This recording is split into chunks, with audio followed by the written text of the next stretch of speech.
특별히 오늘 여러분과 함께 나누고 싶은 것은 사울을 복음 전도자로 부르신 하나님이란 제목을 가지고 좀 일일 선교사로서 사도 바울처럼 좀 쓰임받는 성도들이 되었으면 해서 오늘 이 시간에 하나님께서 부르신 사울을 통해서 여러분과 나도 또 각 가정에서 하나님이 부르시고 또 그 일을 인도하시라고 믿습니다. 염무순 할머님이 91세에 소천을 했습니다. 원래 한 10년 전부터 늘 저에게 하동이 멀지만 목사님이 오셔서 저를 장례식 주례해달라고 미리 부탁하신 분입니다.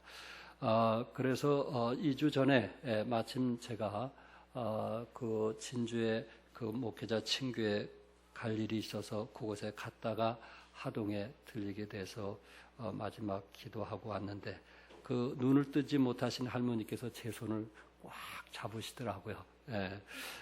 그 후 2주 만에 이렇게 소천하셨는데 사실 저도 베트남 친교도 있고 또 캄보디아 선교 또 사역도 있어서 할머니가 곧 그 소천하실 것 같은데 심적으로 참 부담이 됐는데 할머니께서 참 적당한 시기에 이렇게 소천해서 제 마음도 쉼이 있고 기쁨으로 장례식 주례를 하고 돌아오게 되었습니다. 여러분들이 알다시피 우리 종암성도심내에 전에 애일 유치원을 하게 되었거든요. 그때 우리 경진이 또 진호 또 정재영 전도사 또 정기영 전도사 그때 저희 애일 유치원에 나와서 함께하게 되었고 그 계기로 할머니가 그동안 불교를 섬겼던 할머니가 내가 그 손자 믿는 믿음으로 가겠다고 하고 그 불상을 다 없애고 그때부터 신앙생활을 했던 분입니다. 대단하시죠? 또 우리 진호 경진이가 저희 애일 유치원 다닐 때 우리 정순애 선생님이 새생명 축제에 그런 상황이었는데 우리 또 정남덕 자매를 초청해서 또 함께 나와서 예배도 드리고 그러면서 또 이 교회 정남덕 자매가 정착하게 되었고 또 우리 김종란 집사님 더불어 정착하게 된 거 아시죠? 상황은 역사는 그렇습니다. 어쨌든 그러면서 참 우리 두 분의 목회자가 나오게 되었다는 것을 감사하고요. 또 그 자녀들이 저희 유치원 나오면서 신앙생활 할 때도 우리 정종윤 집사님 이리 빼고 저리 빼고 하다가 어느 날 하나님께서 그를 붙드시고 또 그를 회개케 해서 또 그 가정이 이제 복음화 되면서 이 종암동에 살 때 이제 결단을 하시더라고요. 목사님 제가 추도 예배를 드리도록 하겠습니다. 제사를 안 드리고 추도 예배를 드리겠습니다. 그래서 추도 예배 때마다 지금까지 제가 가서 그 가정 가서 늘 추도 예배를 인도했습니다. 그 가운데 그 막내 동생인 이남 3년대 전문영 형제라고 추도 예배를 드리는데 안 보는 거예요. 그래서 제가 정종 집사님 보고 왜 그러냐 했더니 그 동생은 불교를 좋아해갖고 추도 예배 그 자체를 싫어한다고. 그러면서 그 당시에 이 동생이 부산에 살 때 막 형에게 막 따지고 그리고 막 그 서울까지 와서 막 화를 내고 그런 모습을 보면서 제가 마음이 좀 찹찹했습니다. 그러면서 그 영혼이 좀 변화되기 위해서 기도해 왔는데 어느 날 그분이 그 하동에 내려가더니 교회를 열심히 다니기 시작한 거예요. 열심히. 그러면서 마지막 그분은 물론 돌아가시기도 했지만은 병상에서 돌아갈 때 제가 그분에게 복음을 전하게 되었고 그분이 정말 예수 믿는 그 확신을 가지고 주님 품 안에 갔기 때문에 저희들 교회에서 우리 정환기 씨까지 합하면 하동에 4번 내려가서 장례식을 치렀어요. 4번. 그래서 그 큰딸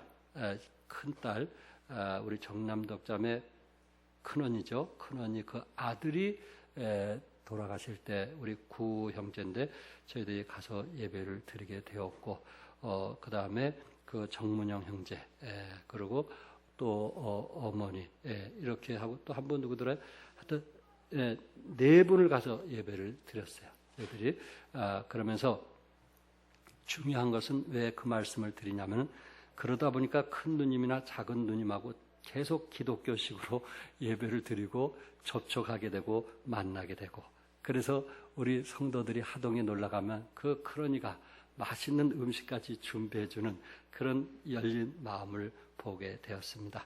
참 이번 또 예배를 통해서 우리의 바람은 예수 믿지 않는 가정이 예수 믿기를 원하는 마음이 있습니다. 그게 어떻게 머리로 되겠어요? 참 우리 사람들이 참 이 머리를 많이 믿잖아요. 자기 지식을. 자기는 똑똑한 것처럼 생각하고 내가 믿는 게 옳다고 하고, 그러면서 실제적인 믿음 생활을 안 하면서도 믿는다고 하는 그런 주위에 있는 사람들을 많이 보게 됩니다. 그러나 결국 죽음 앞에 저들이 주님께 돌아오게 되었고요. 이번에 송별 예배 드리면서 저희들이 마지막 설교를 하고, 그리고 김종담 집사님과 그리고 정종영 집사님이 그 가문의 대표자라 결단의 시간을 갖게 했어요. 그래서 정말 어머니 보는 앞에서 거룩한 삶을 살고, 그리고 이 믿음을 계속 지키겠냐고 했더니 본인들이 지키겠다 그래서 그 앞에 성도들 앞에 무릎을 꿇고 저희들이 같이 기도하면서 이분들이 말씀 안에 떠나지 않기로 결심했으니 이 가정을 축복해달라고 그런 기도를 하고 돌아오게 되었습니다. 우리 정정 집사님이 전화하면서 어느 때보다도 가장 감동적이었고 자기 마음에 큰 축복이 되었다는 연락이 오게 되었어요. 우리 안수 집사님들, 또 우리 집사님들, 또 우리 성도님들 정말 바쁜 가운데도 함께 해주셔서 복스러운 장례식이 되어진 게 돼서 감사를 드립니다. 우리는 어찌했던 여러분과 내가 참 어떻게 보면은 시간 손실인 것 같고 또 물질 손실인 것 같고 우리가 계산으로 따지면 손실인 것 같지만은 우리의 수고를 통해서 저들 마음속에 복음이 들어가게 되었고 또 그 안에서 예수 믿고 구원받는 사람들이 있게 된다는 사실에 대해서 우리는 감사할 뿐입니다. 그래서 여러분과 내가 참 주어진 환경 속에서 또한 이번에 추석 명절을 맞이해서 여러분이 어느 곳에 가든지 우리는 그분들에게 복음을 전하고 또 그 마음속에 정말 그 하나님의 말씀을 전해서 하나님께서 그 마음을 움직이시고 역사에서 예수 믿는 역사들이 일어나기를 바랍니다. 오늘 본문에 사울이라는 사람이 등장하게 되는데 이 사도 바울이 사울이라고 하는 사람들이 예수님을 개인의 구세주로 영접하는, 예수님을 자기 삶의 주인으로 모셔드리는 그 사건이 3절부터 9절에 기록이 되어 있습니다.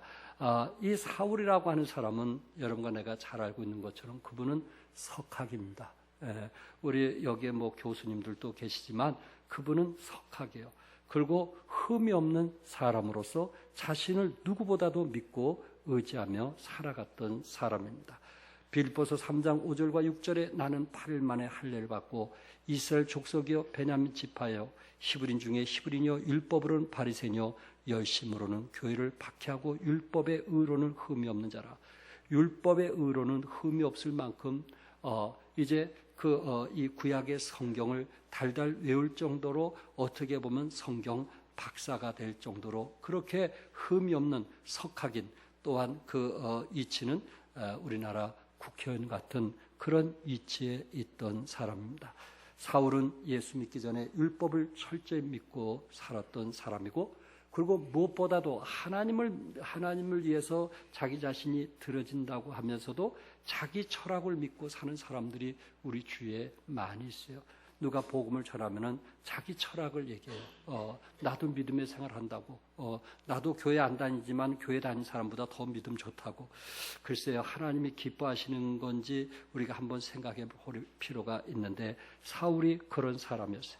도덕적으로 흠없고 책망할 것이 없는 사람으로서 도덕론자로서 정말 믿고 사는 사람이었어요.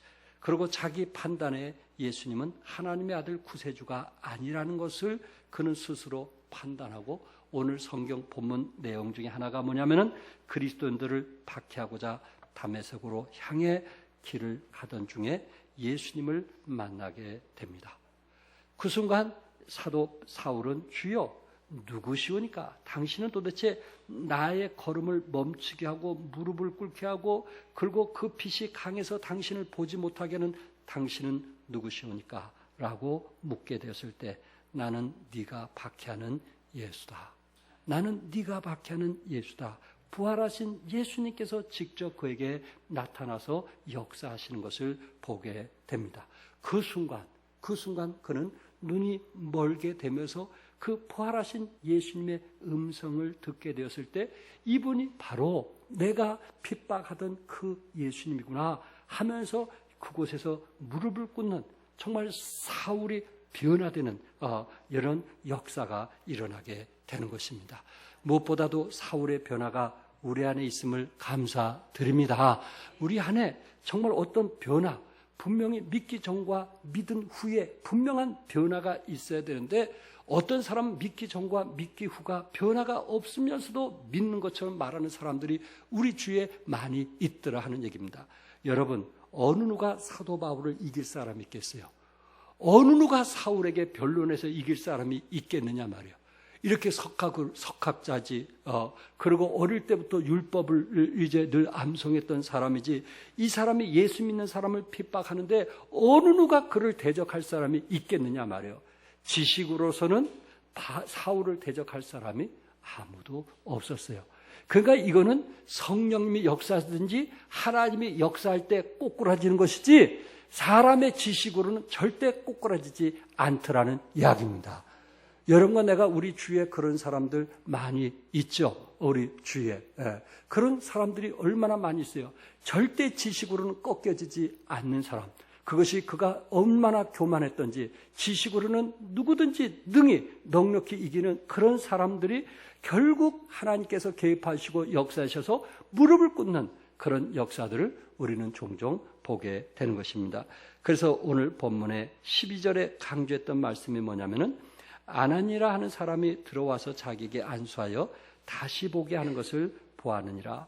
그가 사울을 이제 그 빛이 쬐가지고 눈이 가려졌을 때 아나니아를 통해서 안수하게 해가지고 예수님을 다시 보게 하는, 육신의 눈이 하는 무슨 눈이 떠지게 됐어요? 영의 눈이 뜨게 하는, 다시 보게 했다. 17절에도 아나니아가 떠나 그 집에 들어가서 그에게 안수하여 이르되 형제 사울아, 주 곧 내가 오는 길에서 나타나셨던 예수께서 나를 보내 너로 다시 보게 하시고, 예수님께서 아나니아를 보내서 그 눈이 가려졌던 사울에게 어떤 일이 일어나냐면은 다시 보게 하시고 성령으로 충만하게 하셨다. 어떤 사람이 결국은 이웃에게 복음 전도자가 될 수 있겠는가? 우리의 육신의 눈이 아닌 영의 눈이 떠진 것에 대해서 분명한 사람, 애매한 사람이 아닌 영의 눈이 분명히 떠진 사람들이 이제 성령이 충만해서 나가서 복음을 전하더라는 이야기입니다. 18절에 즉시 사울의 눈에서 비늘 같은 것이 벗어져 다시 보게 된지라. 일어나 침례를 받고 다시 보게 된지라. 그러니까 다시 보게 되었다는 것은 여러분과 내가 결국은 그리스도 안에서 거듭났다, 새 생명을 얻었다, 영생을 얻었다, 중생했다, 그 말과 같은 의미거든요. 그가는 사울은 분명한 영적인 영의 눈이 떠져서 다시 보게 되었단 말이에요. 성도 여러분, 우리 삶에 다시 본 경험이 있으십니까? 우리에게 분명한 다시 본 경험이 있어야 돼요. 지식이 아닌, 석학은 지식으로서 하나님을 알 수 있는 게 아니에요. 지식으로 알 수 있는 게 아니에요. 다시 영의 눈이 떠져야 되는 거예요. 거듭나야 되는 거예요. 새 생명이 있어야 되는 거예요. 그럴 때 사울처럼 아버지 하나님께 무릎을 조아리고 그 예수님을 자기 삶의 주인으로 모시게 된다는 말씀입니다. 여러분, 소경 바디메오 아시죠? 그는 어릴 때부터 소경이었어요. 아버지도 소경했고 바디메오도 소경이었어요. 그런데 그 주위에 많은 사람들이 예수님을 만나더니 눈을 떴더라, 안진뱅이가 일어섰더라, 간질병이 치료받았더라, 이 얘기를 소경이 구걸하면서 사는데 그 주위에 성문 밖에서 그런 얘기가 종종 들리는 거예요. 이분이 처음으로 예수님 눈을 뜨게 해? 그것에 대해서 관심을 갖게 되었습니다. 그런데 어느 날 이 군중들 속에 예수님이 그 곁으로 지나간다는 그 소리를 듣자마자 바디메오는 소리를 지릅니다. 예수여, 예수여, 나를 불쌍히 여겨 주옵소서. 나를 모아소서 불쌍히 여겨 주옵소서. 우리 성경의 사복음에 보면 특징이 있는데 불쌍히 여겨달라고 하는 그 외침에 예수님은 항상 가던 걸음을 멈췄다는 거예요. 나를 불쌍히 여겨 주옵소서. 어떻게 지식인이 나를 불쌍히 여겨달라고 하겠어요? 자기가 잘난 사람이 어떻게 예수님께 나를 불쌍히 여겨달라고 하겠어요? 더 이상 내 힘, 내 지식, 내 의지로 할 수 없다고 생각할 때, 내 자신이 낮고 낮은 자리에 임할 때 자신의 불쌍함을 보게 되고 우리는 예수님에게 나를 불쌍히 여겨 주옵소서. 그랬을 때 우리 주님께서 네가 원하는 것이 뭐냐? 라고 물었어요. 그럴 때 소경은 당연하죠. 내기는 뭐라고 그랬어요? 내 눈을 보기 원하이다. 내 눈을 보기 원하이다. 그런데 다른 맹인들은 눈을 뜨기 원하는 것으로 만족하고 자기 집으로 갔단 말이에요. 다시 말해서 혈류증 걸린 사람이나 중풍병 걸린 사람이나 이런 맹인들은 예수님을 통해서 치료를 받았으면 자기 집으로 갔지만 바디메오가 눈을 떴다라는 것은 다른 각도였어요. 성경에 보니까 바디메오는 누구를 쫓았냐고 하면 예수님을 쫓았더라. 같은 눈을 뜨는데 어떤 사람은 자기 고향으로 돌아가고 어떤 사람은 돈 벌러 가고 어떤 사람은 자기 부모 만나기 위해서 가고 어떤 사람은 세상으로 향해서 달려가지만 바디메오는 예수님을 쫓았더라. 이렇게 말하고 있어요. 그러니까 영의 눈을 뜬 사람과 육의 눈을 뜬 사람의 차이점인데 육의 눈을 뜬 사람은 세상을 향해서 달려가는 것이고 오로지 물질과 세상을 위해서 살아가는 사람이지만 영의 눈을 뜬 사람이면 주님을 따르더라 말이에요. 하나님이 기뻐하시는 일이 무엇인가? 주님께서 나에게 뭘 명하시는가 하면서 하나님이 기뻐하시는 일을 감당하는 사람이 영의 눈을 뜨는 사람의 특징인 것을 우리는 보게 됩니다. 우리가 눈을 열면 몸만 주님을 따르는 것이 아니라 물질도 주님을 따르고 생각도 주님을 따르고 내 모든 존재가 주님을 따르게 돼요. 내 지식, 내 명예, 내 권세, 내 학식, 내 재산 이 모든 것이 영원히 열린 사람은 분명히 다르게 보게 될 것입니다. 늘 여러분에게 말씀드린 것처럼 우리 그 한동대 총장이었던 김영길 박사님, 카이스트의 교수로 있으면서 그 젊은 지식인들을 이제 그룹으로 말씀으로 가르쳤던 김영길 박사님. 이분이 그 미국에서 그 좋은 직장을 다니면서까지도 아내 때문에 어쩔 수 없이 교회를 다니게 됐어요. 아내는 처음 결혼할 때부터 당신 예수 믿지 않으면 나는 결혼할 수 없다. 이것이 조건이었어요. 그래서 이 집안은 전부 다 불신자였어요. 불교였어요. 그래서 결국은 아내 때문에 교회를 다니게 됐어요. 그러면서 교회 와서 들은 얘기가 뭔지 아세요? 오병이어의 기적. 그리고 물이 뭘로 변해요? 포도주로. 이거는 과학적으로 맞지 않다. 아내에게 얘기해. 여보, 목사님이 거짓말해. 목사님이 그래 내 앞에서 공갈해. 이런 식으로 얘기를 하는 거예요. 어떻게 목사가 그런 거짓말을 할 수 있냐? 물이 포도주로 이건 과학적으로 이거는 있을 수 없는 일이라. 오병이어의 기적 이거는 과학적으로 있을 수 없는 일. 늘 그렇게 얘기했어요. 그가 아내가 답변이 안 되니까 여보 그냥 듣기만 해요. 그냥 가서 듣기만 해요. 그랬더니 그러면 알았어 하고 계속 듣기만 한 거예요. 이분이 어느 날 말씀이 그 마음에 부닥치고 그리고 성령께서 그 마음에 역사하게 되었을 때 그분이 예수 믿고 구원받으면서 너무 기뻐하고 너무 감사하고 그리고 하나님께 찬양하고 영광 돌리는 모습을 보게 됐다는 거예요.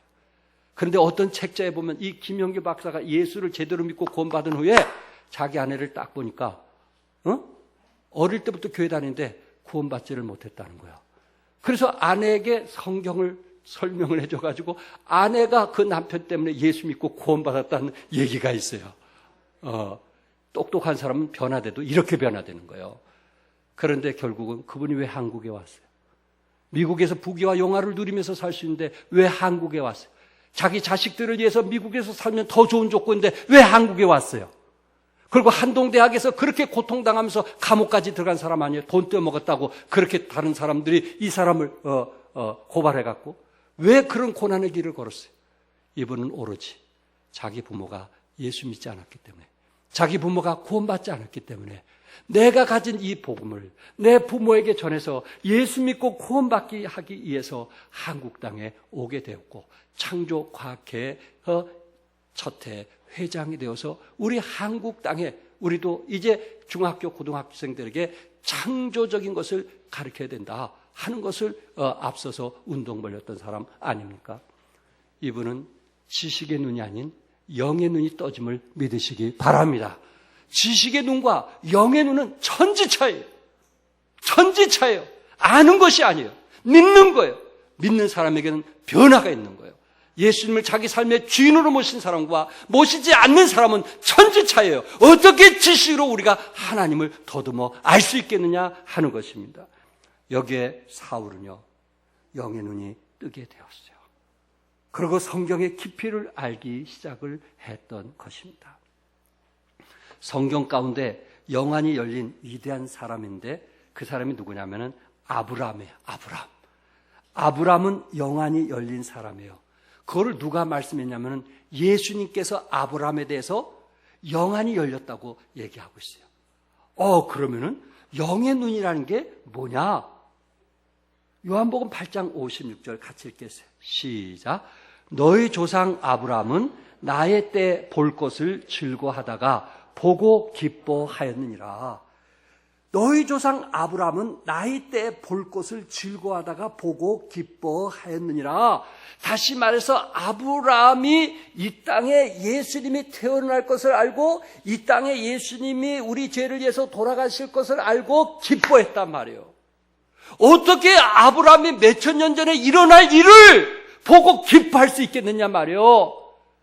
예수님은 그의 영안이 떠지면 성경이 보인다는 거예요. 뭐가 떠지면? 영안이 떠지면. 아브라함은 결국은 이삭을 모리아산에 바치게 되지 않았어요? 독자인 이삭을 모리아산에 바치게 되지 않았어요? 이분이 누군 줄 알았냐면은 예수님의 모인 것을 알았다는 거예요. 그리고 칼로 죽이려고 했던 그 상황 속에서 예수님이 대신 돌아가실 것을 아브라함은 알았다는 거예요. 그래서 말씀에 순종했다는 것을 우리 예수님이 증언하고 있는 거예요. 그러니까 아브라함 시대에 아브라함의 영의 눈은 이 이삭이 앞으로 여러분과 내 죄를 해서 돌아가실 예수님이 올 거라는 것을 믿었다는 거예요? 안 믿었다는 거예요? 믿었다는 거예요. 그것을 예수님께서 말씀하고 있는 거예요. 그러니까 어떤 사람이 성경을 이해할 수 있겠어요? 어떤 사람이 같은 말씀을 보도 이해가 되고 은혜가 되고 축복이 되겠어요? 영안이 열린 사람. 그가 성경을 봐도 그게 그거인 사람은 영안이 안 열린 사람이에요. 말씀을 들어도 그게 그건 것 같은 사람은 영안이 안 열린 사람이에요. 그런데 우리가 하나님은 영이시니 영이 하나님을 통찰한다고 그랬거든요. 그러니까 내 안에 성령이 계시면은 하나님 말씀을 들을 때 우리는 두 가지, 세 가지의 은혜를 받게 되어 있는 거예요. 믿으시면 아멘 하세요. 성령께서 우리 안에 성령이 계시기 때문에 하나님을 통달할 수 있는 것은 성령이시기 때문에 같은 말씀을 들어도 이것이 나에게 두 가지, 세 가지 은혜로 받아들일 수 있는 것은 뭐냐면은 영의 눈이 떠진 사람에게 나타나는 거예요. 근데 영의 눈이 떠지지 않는 사람은 항상 지식으로 들으려고 하고 지식으로 배우려고 하기 때문에 은혜가 안 되는 거예요. 나는 정말 사울처럼 다시 본 사람인가? 나는 아브라함처럼 예수님께서 말씀하신 것처럼 이미 몇천 년 전에 일어날 그 일을 보고 기뻐하는 사람인가?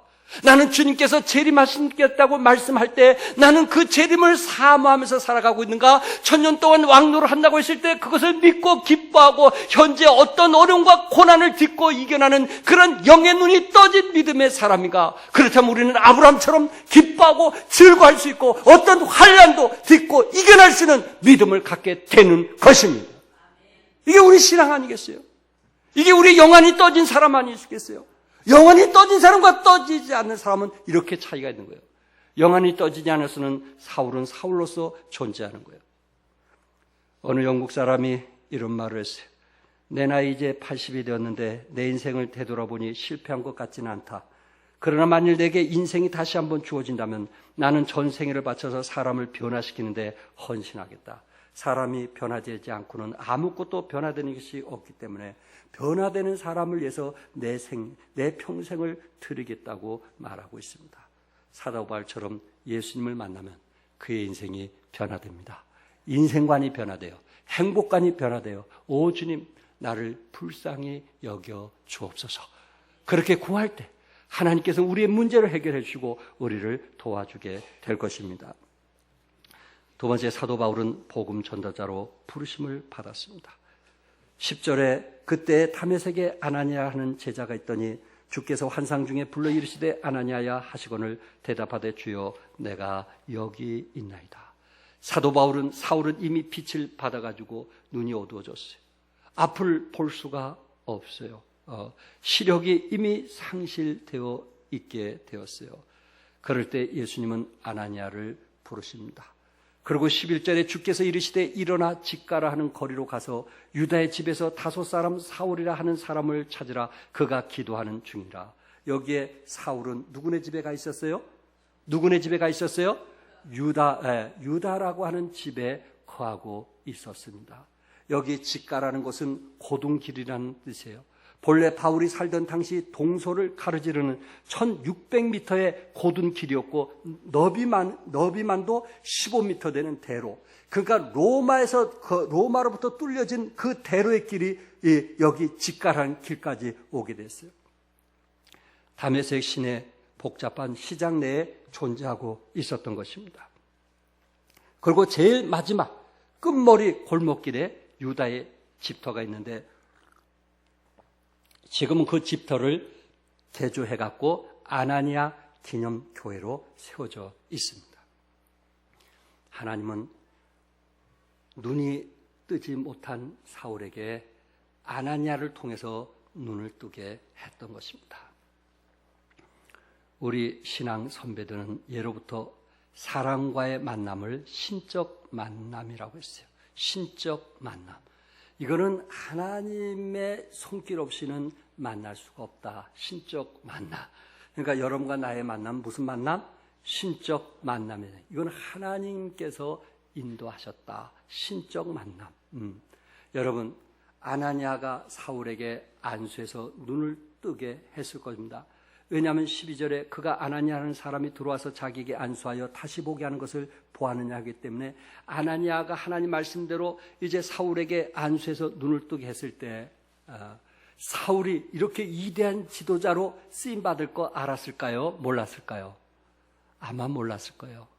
하나님께서 이렇게 위대한 지도자가 될 줄은 몰랐을 거예요. 단지 하나님께서 명했기 때문에 안수를 한 거예요. 근데 어느 날 사도 바울이 이렇게 위대하게 쓰임받게 됐을 때 아마 아나니아는 평생 감동, 또 감동, 또 감동. 내가 그를 안수를 잘했구나. 내가 그를 안수를 잘했구나 하면서 감동이 있었을 거예요. 제가 장례식에서 이런 얘기 했어요. 염순 할머니는 어떤 할머니인지 아십니까? 손자들을 보고, 유치원 다니는 손자들, 그 아이들이 믿는 하나님을 보고 염순 할머니는 자기가 믿던 불교를 모두 다 부셔버리고 그리고 모두 다 포기하고 이 자녀들이 믿는, 손주들이 믿는 그 신앙에 올인한 사람입니다. 내가 그 얘기를 했어요. 정말 그랬어요. 제가 신방 갔을 때 저를 거부했던 할머니께서 어느 날 내 손주가 기도하는 모습을 봤고 내 손주가 하나님 사랑하는 모습을 봤기 때문에 목사님! 제가 우리 손주의 믿음을 갖겠습니다. 하고 거기에 있던 불상이나 모든 것을 다 버렸다는 얘기를 직접 저에게 했어요. 손자의 믿음에 올인한 거예요. 그렇기 때문에 우리 진우나 경진이나 재영이나 또 교영이가 믿음에서 벗어나면 되겠어요? 안 되겠어요? 벗어나면 되겠어요? 안 되겠어요? 안 되는 거예요. 한 할머니를 올인하게 만들었는데 한 할머니가 믿었던 종교를 포기하게 만들었는데 곁길로 가서 되겠어요? 그럴 수는 없단 말이에요. 그럴 수는 없는 거란 말이에요. 한 사람의 인생을 올인하게 만들도록 했으니 우리는 그리스도 안에서 끝까지 주님 사랑하는 여러분과 내가 되기를 바랍니다. 여러분과 나 때문에 지금 주님 사랑하는 사람이 있었잖아요. 여러분과 나 때문에 믿음의 사람이 된 사람들이 있잖아요. 여러분과 나 때문에 주님께 봉사하는 사람이 있어요, 없어요? 나를 믿고 올인한 사람이 있단 말이에요. 아나니아가 사울을 안수했을 때 이렇게 변화될 줄 알았다면 더 축복해 줬을 것인데, 아나니아가 뭐라고 그랬어요? 아나니아가 예수님에게 뭐라고 했어요? 주님, 저 사람은 핍박하던 사람입니다. 저 사람은 예수 믿는 사람을 감옥에 가두고 예수 믿는 사람을 돌에 쳐서 죽게끔 뒤에서 조작 벌인 사람입니다. 어떻게 내가 저를 안수할 수 있습니까? 그렇게 말했던 사람이 아나니아였어요.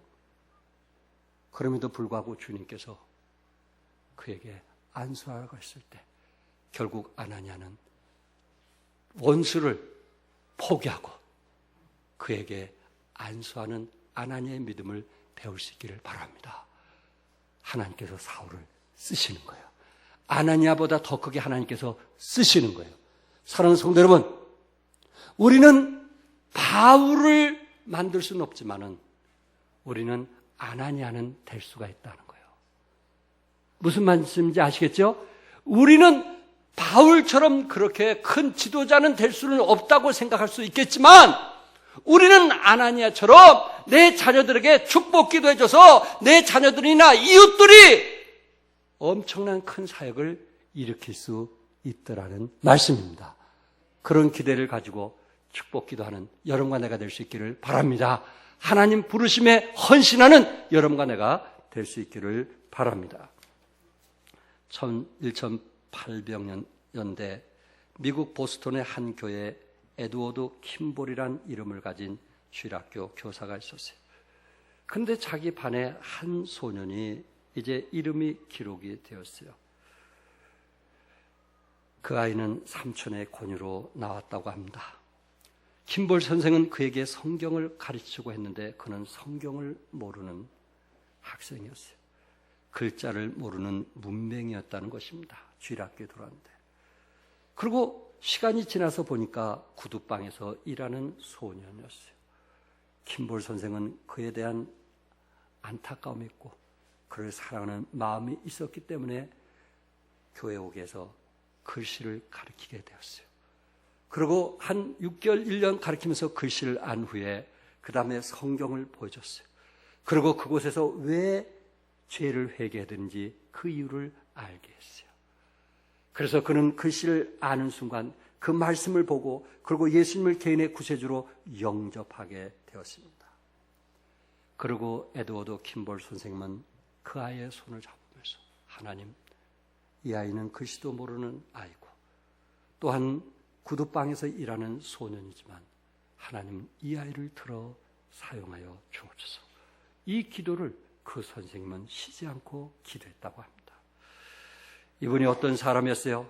세계적인 전도자로 100만 명을 그리스도께 인도하는 드와이트 무디였습니다. 무디. 그러니까 여러분과 나는 무디는 될 수 없지만 누구는 될 수 있어요. 누구는 킴볼 선생은 될 수 있어요. 내가 그를 안수하고 그를 축복기도 해주고 그리고 하나님 이를 통해서 이 세계에 영향을 미치는 그런 그리스도인이 되게 해달라고 우리는 킴볼 선생은 될 수 있더라는 말입니다. 무디같이 세계에 영향을 미치는 지도자는 될 수 없을지라도 주일학교 나오는 아이들에게 축복 기도를 하고 그리고 내 주위에 있는 친척들에게 축복 기도해서 그들이 거듭나서 새 생명을 얻어서 위대한 지도자라는 그 일을 우리가 할 수 있다는 말씀입니다.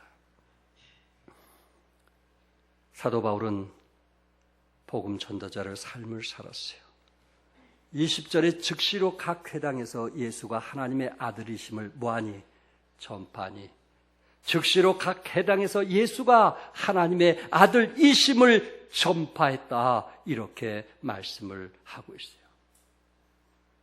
눈을 뜨게 한 이후에 사도로 쓰임받게 하신 하나님의 섭리하심을 보게 됩니다. 눈을 떴으나 아무것도 보지 못하고 먹지 못하던 사울이 예수 그리스도를 만나게 되니 이제 새로운 세상을 보게 된 것입니다. 자기의 생애, 가치관, 세계관, 이 모든 것이 모든 과거를 다 버리고 새로운 존재로서 삶을 살게 되었던 것입니다. 눈먼 사람들은 여러 종류가 있어요. 눈을 떴으나 볼 것을 보지 못하는 사람은 맹인입니다. 육신의 눈은 떴으나 보지 못하는 사람은 맹인입니다. 육신의 눈은 떴으나 지식이 없으면 문맹입니다. 육신의 눈은 떴으나 양심이 마비되면 눈먼 사람이 됩니다. 돈의 눈이 멀고 권력의 눈이 멀고 성공과 출세의 눈이 멀었다고 하는 것은 양심의 눈이 멀었다는 것입니다. 육신의 눈은 떴으나 하나님을 보지 못하는 사람들은 영안이 먼 맹인인 것입니다.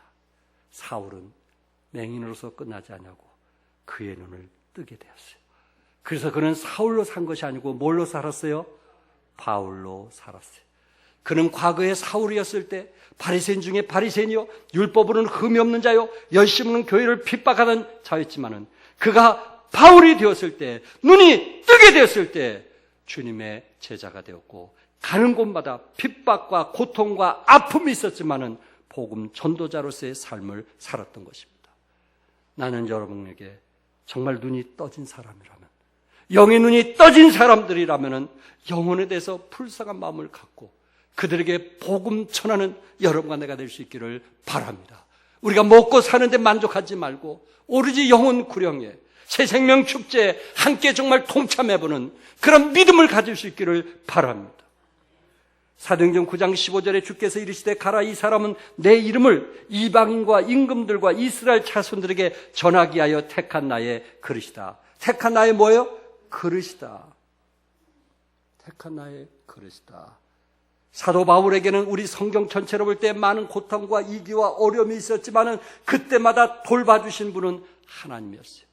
그때마다 그를 생명을 지켜주신 분은 하나님이었어요. 여러분과 믿음으로 하나님의 사람으로서 복음 전도자가 될 때 우리를 보호해 주시고 인도해 주신 분은 하나님 것을 믿으시기 바랍니다. 2001년 9월 10일 세계무역센터의 일부를 폭발해 6천여 명이 죽게 한 사실을 지금부터 한 15년 전의 이야기인데 기억할 것입니다. 그 일을 했던 테러범 마하무드가 최종 판결을 받았는데 그의 형량은 보석 조건이 없는 종신형이 되었습니다. 마하무드는 어떤 사람이었을까요? 이렇게 6천여 명을 죽이는 그 잔악한, 왜 이 사람이 앞서서 그 일을 하게 되었을까요? 마하무드는 이집트의 빅민가에서 태어나 가난에 찌든 유년기와 청년기를 보냈습니다. 그래서 늘 물질적인 풍요의 나라 미국을 그렇게 동경의 대상으로 여기게 되었어요. 1986년 그는 미국에 불법으로 이주해서 지하 생활을 시작했고, 그리고 그 당시에 누구나 우리는 미국의 영주권을 얻고 싶어서 한국에서도 많은 이민을 떠나고 또한 자식들의 교육 때문에 미국으로 떠난 것처럼 이분도 역시 가난에서 좀 벗어나고 보자 미국으로 떠나게 되었고 1988년 영주권을 받아 합법적인 체류자가 되었어요. 그는 택시 기사로 열심히 일을 하면서 그의 사랑하는 아내와 세 자녀를 둔 가장이면서 뉴욕주의 뉴악시에 자그마한 집도 마련했고 그가 꿈꿨던 아메리칸 드림, 그가 꿈꿨던 것이 이루어지게 되었습니다. 너무나 가난 속에서 그는 안정된 가정을 가졌고 자녀들도 안정된 교육을 받게 되었고 그가 꿈이 이루어지게 되었습니다. 그러나 신실한 해교도인 그의 양심이 새로운 삶을 마냥 즐기도록 내버려두지 않았습니다. 미국의 안락한 생활을 누리고 있는 동안 세계 방방곡곡으로부터 모여든 무수한 해교도 형제들이 해교 성전에 모이면서 그들이 그 고통당과 아픔을 듣게 되었습니다. 마침 그는 결단을 내리고 해교 성전에 모이는 그 아프가니스탄에 가서 거기서 그 휴가를 내가지고 그 휴가 동안 거기 가서 게릴라 훈련을 받게 되었어요. 가정의 휴가가 아닌 휴가를 내면 그곳에 가서 게릴라 훈련을 받게 되었고, 그리고 그 게릴라 훈련을 받으면서 더 이상 내가 내 생활에 만족할 것이 아니고 이들과 함께 나도 뭔가 값진 인생을 보내겠다 해서 아메리칸 드림을 포기하게 되었습니다. 미국을 비롯하여 세계 곳곳으로 모여드는 지하드 참전자들을 자원하는 병사들로 이루어진 아프간 반군들이 이제 합류되면서 결국은 미국에 엄청난 피해를 가져오게 되었습니다. 시사 주간지 타임은 한결같이 그들 중 보수를 받고 싸우는 용병은 하나도 없을 뿐더러 오히려 자비랑하면서 기꺼이 자기 생명을 희생하고 있으며 열악한 환경과 부족한 물자의 공급, 그리고 무자비한 훈련을 거치면서도 단 한 사람도 불평, 불만을 토로한 이가 없었다. 이런 기사를 실리고 있습니다. 그들이 원했던 미국에서 영주권을 얻고 자식들과 행복하게 사는 것이 그들의 꿈이었음에도 불구하고 그것을 포기하고 보수도 받지 아니하고 그 힘든 고생을 하면서도 한 사람도 불평, 불만을 토로한 이가 없었다. 이렇게 시사 주간지 타임에는 설명을 하고 있습니다. 우리는 어떻습니까?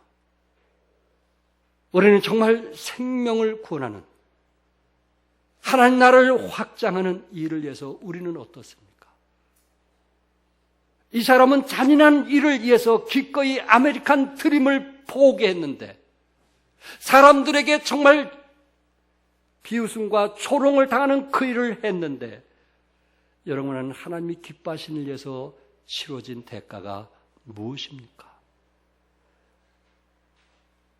우리는 코리안 드림 때문에 그 꿈을 벗어나지 못해서 영혼을 돕는 일을 내려놓고 그리고 찬양 사역을 내려놓고 교사직을 내려놓고 교회 집사직을 내려놓고 그리고 봉사직을 내려놓는 그런 사람입니까? 그렇지 않으면 하늘의 소망을 가지고 지금까지 기꺼이 헌신하면서 복음의 나팔수로서 살아가고 있습니까? 사랑하는 성도 여러분, 세상 사람들도 악을 위해서 참 이렇게 충성스럽게 하고 있다는 것을 기억하면서 우리도 주님을 위해서 내가 가장 사랑하고 그 없이는 살 수 없다고 고백하는 주님을 위해서 이웃에게 복음 전도자로 쓰임받는 여러분과 내가 되기를 주님의 이름으로 축복합니다. 기도하겠습니다.